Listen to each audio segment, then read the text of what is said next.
Welcome to another episode of Teen Minds Redefined. Today we have a beautiful guest, Christina Walker, and I'm going to tell you a little bit about her before we dive in. Christina is a dynamic force in the world of vocal performance, coaching, and youth education.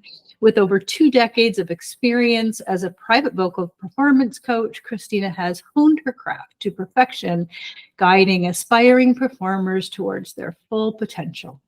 As the CEO of Practice, Polish, Perform, a cutting-edge virtual training program tailored for young performers, Christina is at the forefront of revolutionizing the youth performing arts industry. Her innovative approach integrates the essential elements of practice, polish, and performance, empowering her students to excel on stage and beyond. But Christina's influence extends far beyond vocal technique. She is a pioneer in performing arts mindset.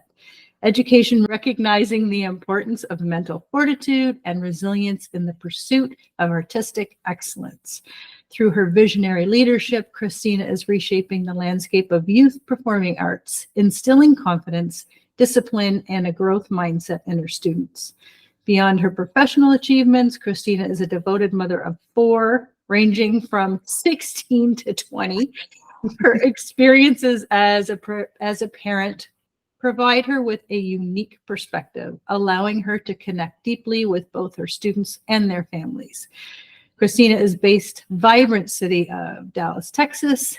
She brings a blend of passion, expertise, and warmth to everything she does. Join us as we delve into the world of vocal performance and youth empowerment with the remarkable Christina Walker.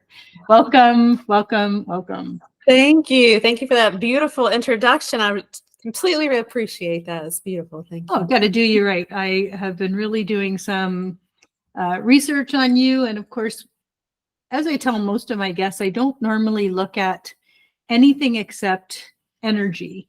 And as we are both in these different Facebook groups to promote ourselves and our podcasts and to, get our message out there, you just are able to kind of get an energy from somebody. And it isn't until I start, I reach out, I ask, let's do this. And then I do the research.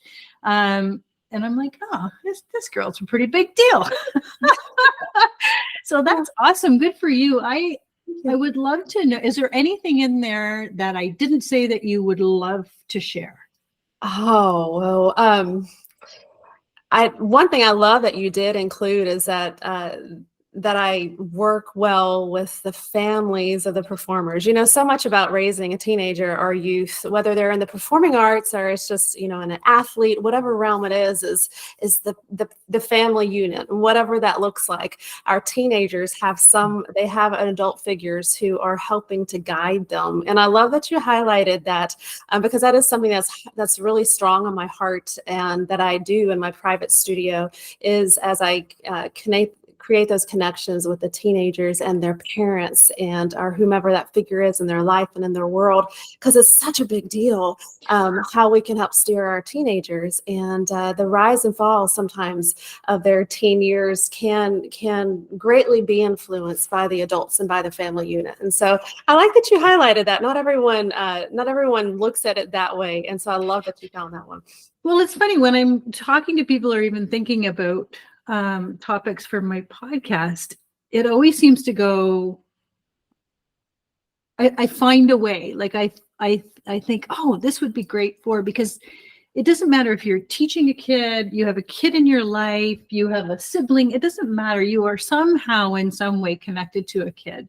Yeah. And kids, and I speak mainly of teenagers because that's who I've always worked with, need that caring adult. And it doesn't matter who it is. They need a caring adult in the world. And like that's been forever, but I feel like even more desperately now. So it's wonderful that you're out there. And so I guess I want to start with what brought you to this? Like what in your journey said, oh, this is what I need to do? Tell me about that. Well, I moved into teaching private vocal. I taught in the school systems for a little bit after I graduated college, and then soon moved into just the private instruction, the private coaching, and I really adored it. But what moved me into beginning to pioneer performing arts mindset in our youth and in our performers is I noticed in my coaching studio and with my teens, with my youth, whomever I'm coaching, I always would wrap into it the mindset aspect of performing. Because if you think of it, as we prepare to perform, and I know many of your audience might not be in the performing arts or have kids, some of them might be, but all of it is connected and relatable. So just kind of translate some of this, because it overlaps so much. But so much about performing is we can train our techniques, we get our memory, we get all prepared.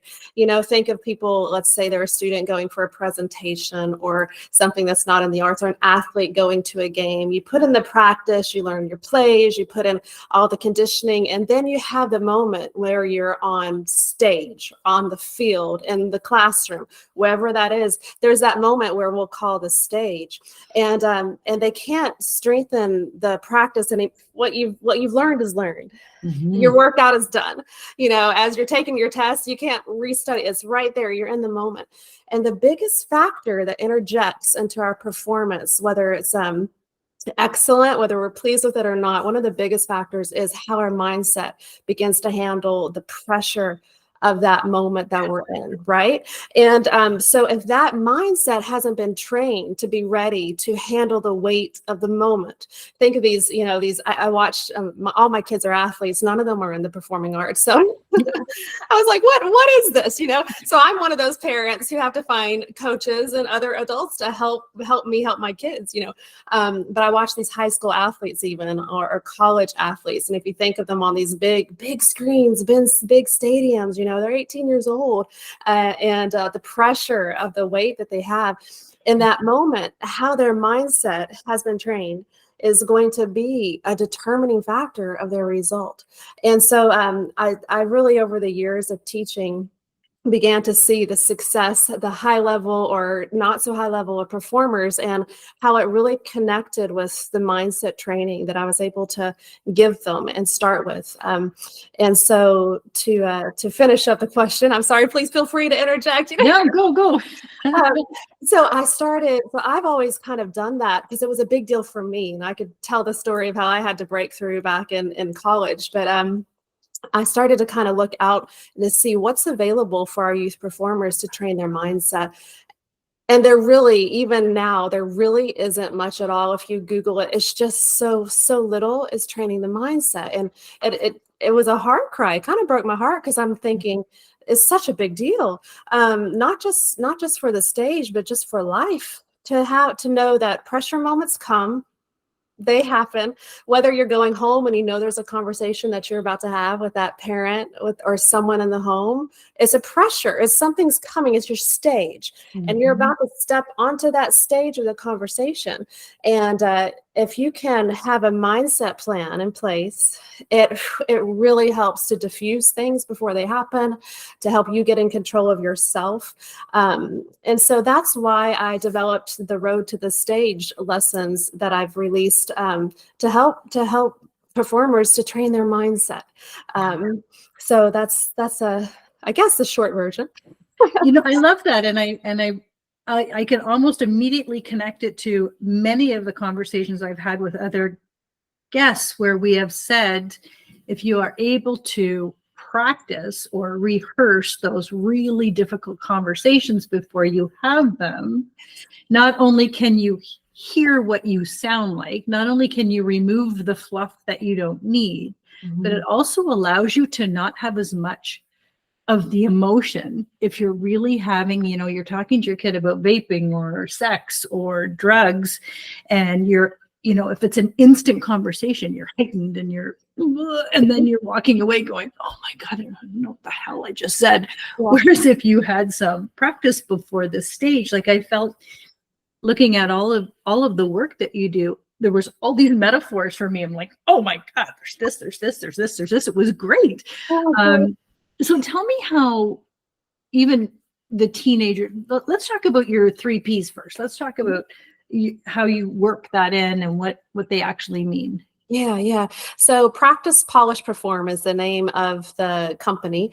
And then I have the trainings that fit underneath that. And it's specifically designed to train the performing arts mindset and that technique. So I do have a private studio where I coach vocalists, singers, actors, dancers, well, not dancers, actually, that's mindset, but speakers. So that's a different leg of what I do than what we're talking about. I just like to differentiate, because sometimes I'll get requests right away about private lessons. And this is more of, it's more of the lane of the group, and here's content that's for you. So practice, polish, perform it's the 3 steps that I like to integrate into preparing for performance or for that moment. And we practice, we polish something, and we perform it before you perform it.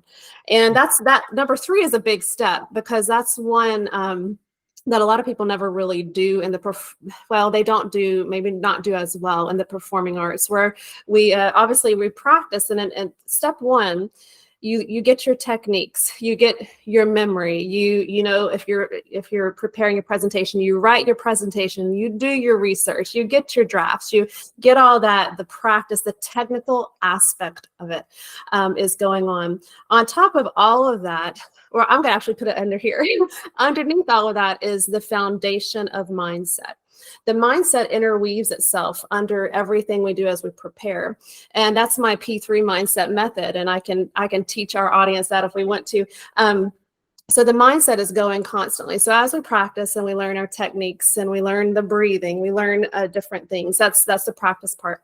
And when we feel like we have that piece pretty strong, we have our draft really written, the English teacher has approved it, you know, or whatever, then we go into this polishing phase of our performance piece of what's about to come. We go into the polishing phase, and that's where we take everything that we've done and we shine it up really good. And this is where I insert specific memory techniques, things that we might think something's memorized, and under pressure, we find that it's not. You know, has that ever happened to you? All the time. Happened to me too. And that's why I was like, how am I going to handle this? So what I like to do in the polishing phase, as I have the mindset, I like to apply pressure to the things that we think we feel like is set. So like I just put this it's a free checklist on my website, theroadtothestage.com, and you can get this free checklist. And so during my polishing phase, and it's about 9 pages, but we apply pressure to your memory. So there's a technique, like I think it's memorized. Let's see, you know, and there's a practice technique for that. So we apply pressure to the memory, to the nervous aspect. I need to simulate nerves so that I know how I'm going to react when I'm actually nervous, right? Yes. Oh yeah. Just imagine, just think through the auditions or the times, you know, you've been on camera, any of our adults listening, where you show up at the moment and the nerves kick in. Just think about how powerful it would have been if you could have kind of simulated that feeling, because the feeling, all of a sudden it's a new feeling and you think, I thought I was ready, but now I have nerves. Now I feel shaky. Now I can't breathe as deeply. Now my focus is not quite on. Imagine if we could have created that before we're in the moment. Then when it comes, it's almost like I'm ready for this. I know how to do this, you know.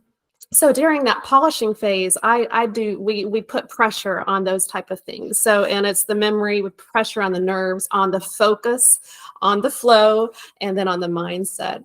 The focus is, you know, as performers, one of the things we do not know what's going to happen. I call them performance unknowns.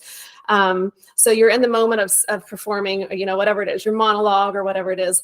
And, just everyone who's listening, think about the times you've been in an audience, right? We've been in an audience and someone drops their keys or a child laughs or whatever. It's an unknown. It pops up.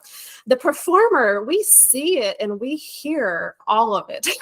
But as a performer, we have to lock in and appear as if we don't hear it, that as if our brain's not processing it, right? Yes. We got to stay on track with our presentation in the boardroom or whatever. Even though, you know, the guy over there, he just spilled his coffee, we have to stay locked in. So during the polishing phase, applying pressure to your focus, creating distractions that are going on while you're trying to perform your piece or deliver your presentation. Are you able to, does it distract your memory? Does it break your flow? And you can train your mindset to be ready for the fact that that's going to happen. And then as you asked, the 3-step process: practice, polish, and then perform. I strongly urge, I always want my students to perform their piece before their big moment, if at all possible. Whether that's a small group in here, like with a master class, whether you zoom in grandma and say, okay, she has a performance, and make it a real professional experience, something to create a little bit of the nerves, and perform and not stop, go all the way through and push yourself through it. We do that, and then we step onto stage, and students feel so much more empowered and ready to handle the unknowns, the performance energy, the nerves, and with that method of training. So that's amazing. And as you're going through this, I'm picturing myself, I was a supervisor of a huge department. So it meant big meetings all the time. Oh. And then it meant presenting to a full staff. And 25 years, I shook, I was sweating every single time. I knew my stuff. It didn't matter. And as soon as I stood up, I would completely blank out. And then I would sit down and go, oh, I forgot to do this, and I forgot to do this, and I was talking too fast. And it never ended. So I really think anything like what you're offering would be so valuable. And it wouldn't, I would almost think that the vocal part of it is secondary, because it could be for anything. Like my brain is going to, I worked with special needs kids forever, and I'm thinking social anxiety when kids actually have to do a presentation or go for a job interview or go for a college or university interview. Like all of what you're offering here is like, oh, wow, bingo. This is so needed. That's amazing. Yeah. And then I was listening, sorry, to your performance, and I know on the video I was watching, you talked about post-performance. Yeah. Can you I feel like that's your 4th P. What does the post-performance mean? What do we do with that? I love that. I'm glad that you asked. I love that you've done your research and you've picking up these things. Post-performance. I was talking to a student last night about it. In fact, in my private studio, every month I have a mindset power phrase that every student has the same mindset power phrase as my studio. And every lesson we say it together. I talk a little bit about it. And this month is I started at the beginning of the week. So I just started this month. I am the performer. I control the performance. That's such a, man, I could teach for an hour on that. I get sugars. Oh yeah. Oh, yeah. Yeah. It's such a big deal. Oh my goodness. And, anyone could put that, that you can replace performer with something. I think about our teens walking the hallways at school and just how, just a look, maybe a negative look, or someone perceives it to be a negative look, and they begin to start sinking on the inside. I am the performer. I control the performance. I can control how I react to that thought. I don't even know if they're intending, but my thought's about to sink me. Let's shift it. I can control this. But anyway, to get to your P number 4. So I was telling all my performers, there's 3 moments of mindset. There's pre-performance. That's before you're on stage. There's peak performance when you're in the moment. Like what you said, you were fine, and then you step up to your presentation and you started to feel all this. You're in the peak performance time. And there's a way we do certain things to train for that. And then the post-performance. Post-performance is when you walk off of the stage, whatever stage you're is, walk off of the game field, off of the court, off of the classroom, out of the job interview. Post-performance starts from the moment you're done and you leave. For about 24 hours, there is this, I like to use the analogy of cement, of wet cement. We've seen, the little handprints that you put in it's cement when it's wet, and the little things, sign your name or whatever. And then once it's dried, it's locked. It's there. Right after a performance, think about it. our bodies can get nervous, and it's just because you're nervous, it doesn't mean you're going to mess up, and it does not mean you have stage fright. I'm a real big, it does not mean you have stage fright. Nerves happen because adrenaline is released, these hormones, cortisol, and it raises, it's that fight or flight response feeling. And we can determine how strong that is with something I call how we label things, and it's in my program. It's, you can actually determine how that feels. But so we have all this released, we walk off stage, and you know that your body almost feels like you're about to, you know, that feeling. It's just because all the it's kind of finishing. But during about 24 hours is so important because your memory is like, it's like wet cement, and what you tell yourself about the performance you just had, it's going to, it's just like the memory is just so, it's so pliable. It goes in there like a handprint. And then after a little bit, it almost locks into your memory. And I'll get to this, but it sets you up for the next time you, Yes. it's going to set it up because it comes back, right? Those feelings that have locked come back. So I tell my singers and my performers, I say, you know, when you step off stage, so many people are perfectionists, especially in the arts. We're taught to be that way, you know, nail your audition, all this kind of stuff. And we're like that. So some people could give phenomenal auditions and performances. They can nail it, but there's that one thing they wanted to do and they didn't, you know, and they, whether they're, so they, great performance, they step off stage and their whole focus is that one expression where they didn't, you know, do something that they planned. And so instead of focusing on all this positive, they're zoned in on, man, I cannot believe I worked so hard, I didn't do it. And that cement, we're putting an impression. And just think about this, in a month or so, when they think back to this performance, or even as they think back about it, what are they going to remember? Everything they got right? Or they're going to think, and they're going to start to think, God, I can't believe I forgot that. I'm going to forget it next time too. How can I, you know, I plan it, but I never do it. So all of that is like, it's locked. And then, you know, as adults, we understand that we have to go back and unravel all that mess. Yeah. Because we didn't handle it right then. And then sometimes a performance is a mess. Sometimes the presentation doesn't go well. It's the same idea. We walk off stage. We have to be really aware. And so many just, I think, don't understand this process about, I really need to be aware and find, I ask my performers, tell me 3 things that you did really good. I want what's 3 targets that you hit. And sometimes it's easy, and sometimes they'll say it through tears because it was such a, like, it wasn't what they wanted it to be, or I didn't nail the auditions. But I said, we're going to find you did more than 3 things, but I need you out of your own mouth to say and tell me and tell yourself, because our brains believe more of what we hear ourselves say, right? So we do that. And then after about 24 hours, you know, that cement has started to harden, and we've framed it as best as we can. It's like a picture frame. We've framed it as best as we can, as positive. Then let's go back to it and say, okay, what are 3 things that we could do differently next time? What are 3 targets we want to hit? Because the height has settled. The adrenaline and cortisol are beginning to calm down. And now we can look at it with less of the emotional entanglement, and be more like practical and empowering, like, okay, yeah, those were some mistakes, and this is what I'm going to do differently. So that's the post-performance. I love that you asked about it. No one ever asked about that part, but it's huge. Well, even as you're saying it, I just finished telling you I spent 25 years ending every presentation going, all the things I did wrong. And so it set me up for the next month and the next month and the next 25 years because I didn't have that skill. And I think that is something that parents can somehow, or any kind of caring adult in a kid's world can somehow build that into anything the kid was worried about. They went to a party they shouldn't have gone to. Well, what decisions did you make that were good decisions? That can go anywhere. I love that. That's such a life skill.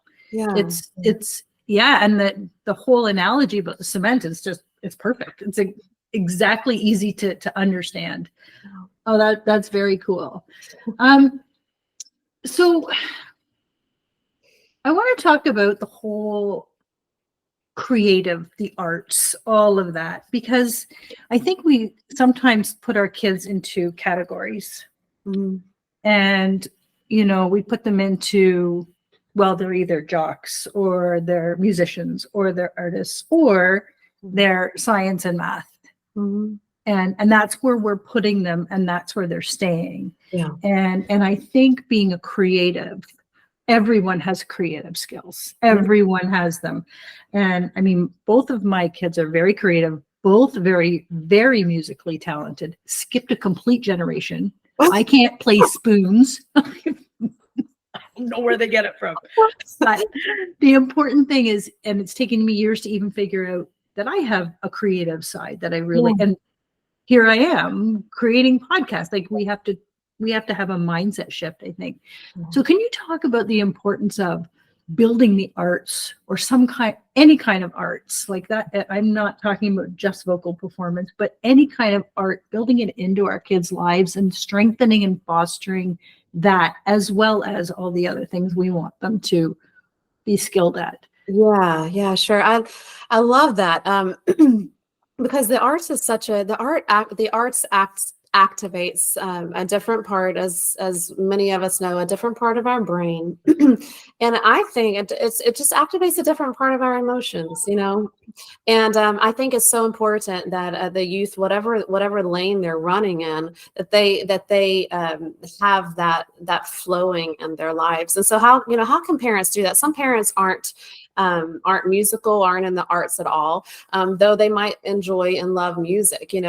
Something you'll hear in our home if you come in, there's always music going, and I just love it. But it sets a mood, doesn't it? Like Yes. For dinner now, my kids will, for dinner, they're so funny. They'll come down for dinner and, Alexa, play Mexican restaurant music, and we don't have that in our background, but there's something about the vibe of the mariachi band that it really enlivens our conversation when I can get all four of my teens to sit down at a table. I mean, and we have the restaurant music going, mariachi bands, and it's just a great old time, and it also helps me as a parent to remember the festive side of a dinner, because, as moms, we're like, I finally have them. Okay, I'm going to tell you about the bathroom trash can. You didn't empty, and are you studying? Yeah. But so I use the music really helps me. Just the simple act of turning it on. You said, how can we involve it in our lives? Having music going that's uplifting, that's motivating in some way, and you'll notice it can shift a mood of a room pretty easy. And I think it helps us to choose certain moods, the energy we choose to release, and the music can help you with that. But involving more areas of arts, anytime that we can put something, whether it's a new play, or take our kids outside to a music type festival, or just seeing a street musician, even sometimes, a lot of people walk right by them. I always liked with my kids to say, hey, let's pause and just listen, whatever the instrument is. Let's just kind of let them see someone else being in their modality and creating something, that to them is expressive and artistic, and it's hard to do, and so I think as parents, being able to recognize, number one, we see, okay, I want to put arts in my kids' world. It helps them emotionally, and it's activating a different way of thinking in their brain. So let me be intentional. If I see it out and about, let us pause and stop. If there's something I hear of that we can go to, let's do that. A lot of it is free, if there's a movie we want to watch together, or a band that my son seems kind of interested in, if one of my kids ever say, hey, Mom, have you heard this song? I've had to train myself to do this, to stop and say, okay, my child, something about that song has so moved my teenager that they're wanting to pull me into their world because they're so excited, right? And so, and I've learned to, instead of, no, or yeah, it's all right. I've learned to say, to kind of give a little spotlight to that moment and say, no, let me hear it, and they'll pull it up and play, or share your AirPod. Like, that's the highest form of, I made it in the teens where here's my AirPod, right? Yes, I feel you. I feel you right now. But so I think us creating experiences and helping them spotlight, especially when they're young, and then as they grow older, as in the teen world, if they ever show interest in something of the arts, really stop. Or if they say, hey, I heard this is in town, this looks really fun. What can I do to make that happen, to go to it, or to at least do something. something. My daughter and I couldn't go to Taylor Swift's concert when she hit Dallas, but we did go to the movie. You know, we sat in the movie, we dressed up and we did all the things, because I'm like, this speaks to her, whether or not it's my style or not, or whatever. And she's a, you know, great artist, a very successful businesswoman. I said, well, let's do this though, you know, and we'll forever have that memory. And so that's a few thoughts. I love what I love too about the creatives and the arts is that it's one area where there's no right or wrong. Mm-hmm. However you feel about something, whatever you see in something, whatever you hear in something is right. Yeah. And it's beautiful. There's never a wrong. And I love that. Your Taylor Swift story jogged my memory. My daughter and I, she really had no idea about Tragically Hip. And they had their final concert. We couldn't get to the concert, but like you, they did screening on our local theater. Yeah. And so I brought her to that. I said, this is history. Like, he was dying. He passed not very long after that. Said, this is history. This is strong Canadian history music. And she's very, very creative and very artistic. And actually she's going to our Canadian art design university now. She quit her job and she's back. So, and that's what brings her light and joy. And my son is music. And I just love that. And I love that there's always that you're never wrong in your perspective of that, and there's always beauty when you're with your kids and you're appreciating somebody else's art. I feel like it gives them a message like, oh, I can express whatever, you know, and it's not a black and white answer, which I think is actually really cool. And I love that you are doing this, and then also incorporating the mindset. The whole mindset thing is just so important. I love it. So I want to ask you then, if we're talking to parents, and I'm not going to ask you to give away your whole course, but I'm going to say, can you give them 2 or 3 tips at home if their kid's coming home, and I'm certainly not diminishing a diagnosis of social anxiety. I'm not. And when working with kids in the high school, I would, you know, we have an IEP and we are able to, you know, work around it, differentiate, find a different way to assess. However, what I always did is try to help them move through it. Yeah. So in the sense, well, if you can't perform in front of the class, that's fine. I would never, you know, I really came up with some resistance to teachers who said, well, that's the way they need to do it. It's never in the curriculum. So no. But you also want them to try and build that skill. And, you know, I would say, okay, well, can you do it in front of one person? Can you do it just on video and just send them the video? Can you do it in front of 2 people and work your way through that? But are there other ways for parents to kind of build that skill? And I like what you said about the post-performance. So how they can reinforce that skill. Can you give us like a couple of tips that they could use at home? Yeah. I think, well, let me just, I won't go all deep into it, but let me give you the method. I've developed this method. It's the P3 mindset method. Okay. And so it's a little bit of arts language, but I think we can all relate. It's 3 steps. It's lights, camera, action. We've heard that before. So the little rhyme I use with it, I like to use rhymes and things because I just feel we all grab it easier. It's lights, camera, action is my automatic reaction. Lights, camera, action is my automatic reaction. Okay. So that's what to help you with that. Okay, parents.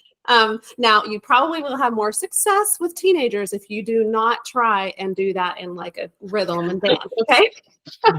My kids, I was like, Mom, let's stop. So lame. No matter. I'm like, you just don't even know. Like, I can do this stuff. And no, you're my mom. Anyway, all right. Yes. So lights, camera, action, 3 steps. So I think to help prepare our youth for the moments, well, hey, you're going to need to do this. Prepare them for whatever that moment is. We can begin to train their minds. And so 3 steps. Lights is just the idea of anytime you have a well, let me put it in performance language because I do that one best. All right. So I have a performance I'm preparing for. From the moment that I find out about the performance or the audition, it's like my thought engine turns on and I begin to travel the road to that stage. Okay. So it could be 2 months, 3 months, it could be 2 weeks, whatever that time span is, we're in pre-performance. So the step of lights is as I'm just moving through my life, when I notice that I have a thought about that upcoming performance audition presentation, I have a thought about it. The first step is to number one is to shine the light on it. Lights. Just let's stop for a moment. I had the thought and I'm going to acknowledge that I had the thought and I'll tell you why. So let's say I'm getting ready. I'm combing my hair or whatever, getting ready. And I have this thought about an audition. It's coming up and I think, oh, that's going to be really hard. There's no way I can do it. And a lot of times we just keep on going. Like I have the moment in class, oh gosh, okay. And then you just keep on going. Mm-hmm. 2 months down the road. If we'll just stop for a moment and say, wait a second, that was a performance thought, lights. It was a thought about the moment. Okay. And this happens real fast in our brains, but it takes me a little time to explain it. So I had the performance thought. Now I've just had it. Now camera is like capturing it. We take out a phone, we capture a picture. We got to capture that thought. And so what we do, just like a camera, to capture it in our mindset, we're going to label it. We're going to label it positive or we're going to label it negative. All right. So if we go back, okay, I'm getting ready for school and that moment's coming up. I'll just, what if I forget all my words? Wait, that was a performance thought, positive or negative. This happens so fast. Okay, we know that was a negative. So I've captured it. Okay, lights, camera, action is my automatic reaction. So now we got to take action on our thought. And how we take action on our thought, if you label it positive, you repeat it. If you label it negative, you replace it. So I'm going to forget my word. Lights, there was a kid that's a performance thought. That was a negative thought. Let me replace it. I'm going to nail my words, and you go on.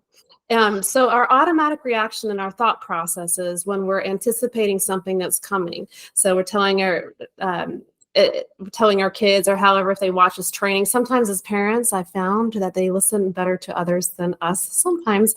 And we know nothing. You're right. But it's great if you know what's being taught, and then you can reinforce it or seed plant it in the background, and it triggers the lesson they watch from someone else or something. That's what I think. That's a great way for teens to do, for parents of teens. So 3-step process. I have something that's coming. You have this. You might not be totally confident about it, or you might be concerned, whatever. Here's your process. When you have a thought, number one, let's just realize that was a performance thought. That was a thought about the game. Was that positive or negative? That was positive. Oh, great.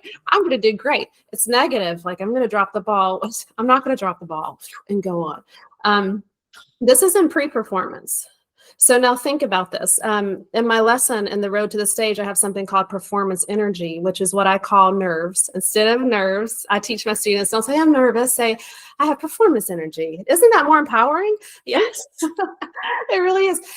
When that performance energy kicks in, because the closer you get to the moment, the more that begins to stir, especially right before, the day before. So it kicks in, and how our brain has been labeling positive or negative, how our brain's been labeling our thoughts up to this point. When that adrenaline and cortisol is released in your body, you start feeling nerves. It's going to be attached to this feeling of emergency or to feeling of control. And it's going to be based largely on what your brain has been telling yourself all these times. And that's why you got to take control of the thoughts. So if every time there's just no way I'm going to do, wait a second, I'm going to do great. Boom, boom, boom. And sometimes you might not totally believe that. You got to talk yourself into it sometimes. It's a mindset thing. But right away, because then the brain, I think in step number 2, lights, camera, the brain knows you had a thought. You can't help the thoughts that come, but you can help if they stay or not. The brain knows you had a thought, and the brain's kind of like, she had a thought about the performance. I wonder what she's thinking of. What's she going to do about it? My human being is labeling this as a high stress moment. Oh, gosh, I can't do it. So the brain is like, okay, if that moment comes, this is a high stress moment for my human being, so to say. And so I've got to release more of that adrenaline. She's going to be in that she's concerned about that. Does that make sense? 100%. So, and then our mindset, our brain, like, oh, okay, is she concerned or not? Well, it's going to be a positive experience. Okay. So when that comes, okay, we're going to release it a little bit, but we're not going to overwhelm them. They're not running away from a bear, the fight, like they're just walking onto a stage or just doing that. So that's the P3 mindset method. Lights, camera, action is my automatic reaction. When I start thinking about it, I know what to do. Face it, that was a thought. That was positive. Repeat it. That was a thought. That was negative. Let's replace it and just go on. That's like for anything. Anything. Like literally anything. Body image, friends, self-image, anxiety. Like, oh my gosh. It's like I said, even a few minutes ago, I feel like the vocal piece is like over here. The whole mindset piece is right here. I feel like all of this whole program, you need to be like reaching out to schools. I think it's so important, and exactly how you say it is so understandable and manageable and doable and relatable. It's beautiful. Thank you. I love that you say that, and that's why you'll notice on my bio, excuse me, that I say I really feel that I'm pioneering a new form, a whole new category of training in the performing arts industry. But I see that's one thing with the Road to the Stage workshop, this training, whether or not a parent has a child who's a performer, any type of performer, to me, I put it in performance language because that's my lane. But any teen could take this and apply it, these 4 lessons, and apply it to their lives. And so it really is a brand new category of training in the performing arts industry that we're watching the birth and development of it right here because it's needed, and it's not being taught. And if you imagine in the arts, these youth and these teens, when it gets into higher level, when you're talking Broadway, when you're talking these that we're pushing at, talking about self-image and being able to take the no's and then the almost, the negative feedback, if they don't know how to control their mindset, they can just be sunk. It can be over. So it's huge. But I love the teens and school systems. They need to know how to control their thoughts. 100%. And in every sense of the word, not just performing. I think it's fantastic. I even hate to wrap this up because this is just amazing work. Thank you for this work. I really appreciate you coming on and sharing this. I know that parents are going to go, oh my God, this is amazing.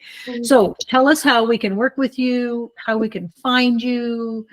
Tell us all the good stuff. It's all going to go in the show notes, but I still want you to just say it out loud. Yeah. Well, concerning this specifically, if you'll go to theroadtothestage.com, that will get you in front of this program that I think could be used for anyone.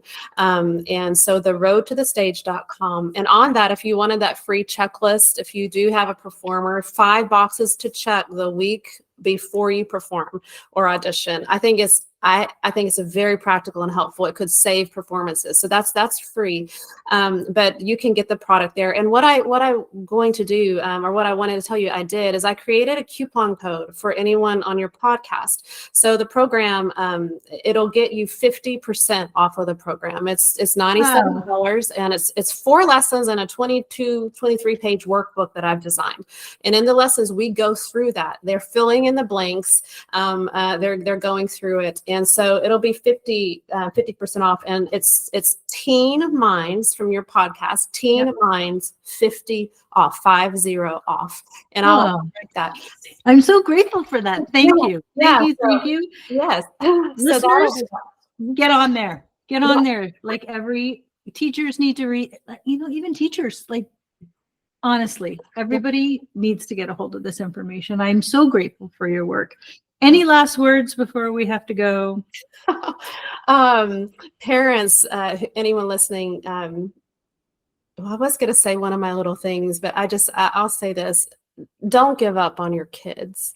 I think as a parent, it's easy. Sometimes it's easier to me when they're little, when they're young, to seed plant into all this. And then they get into this young adult teen phase. And I think I found myself sometimes thinking, I'm just going to let it go. Just gotta, they're 15. But zone in, re-engage as a parent. you've put in all this work up to this point. We raise them to release them well. And so just parents, be encouraged. It's hard. It's not easy. Don't give up on your kids. They're there. They're going through a lot. And you're the hero in their life. Even if they don't tell you that, you're the hero. So stay the course. Release them well. That is so impactful. Thank you for saying that. And thank you for listening. Thank you for joining me, Christina Walker. I'm so grateful for you. And we will see you all next time. Sounds good. Bye, y'all.